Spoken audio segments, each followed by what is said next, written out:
काय मग मुलींनो, बाहेरचं खूप खाताय, पार्टीज खूप करताय आणि मग बोलताय की मला पीसीओडी झाला. आज आपण या पीसीओडी बद्दल बोलूया. बघा, पीसीओडी म्हणजे असा एक डिसीज आहे ज्याला म्हणतात पॉलिसायटिक ओव्हरीज डिसीज. आता या डिसीज मध्ये काय होतं, या डिसीज मध्ये जे तुमची ओव्हरीज असतात, ओव्हरीज मध्ये जे एक प्रोडक्शन असतं त्यामध्ये खूप जास्त प्रमाणात इमॅच्युअर एग्स प्रोड्यूस व्हायला लागतात.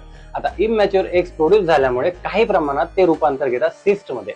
आता सिस्ट मध्ये रूपांतर झाल्यामुळे त्यामध्ये जे तुमच्या ओव्हरीची साईज आहे ती एनलार्ज व्हायला लागते, मोठी व्हायला लागते. आता ही साईज मोठी झाल्यामुळे तुम्हाला खूप प्रॉब्लेम होतात, जसं की वेट गेन होतं हे अख्ख्या जगाला माहिती, पण सोबतच तुमची मेन्स्ट्रुअल सायकल इरेग्युलर होऊन जाते आणि सर्वात महत्वाचा प्रॉब्लेम म्हणजे तुम्हाला इनफर्टिलिटीचा प्रॉब्लेम होऊ शकतो.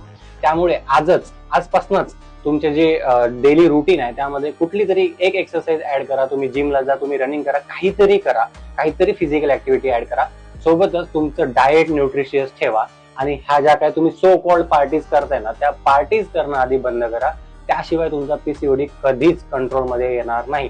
आणि ह्या जर गोष्टी तुम्ही चांगल्या गोष्टी जर ऍड केल्या ना, तुमचा पीसीओडी 100% कंट्रोलमध्ये होणार आहे. म्हणून मी आजपासून सांगतोय तुम्हाला, तुमचा जर पीसीओडी कंट्रोल करायचा आहे, ह्या गोष्टी आजपासून तुमच्या रुटीन मध्ये ऍड करा आणि हा व्हिडिओ तुमच्या फिमेल फ्रेंड सोबत नक्की शेअर करा.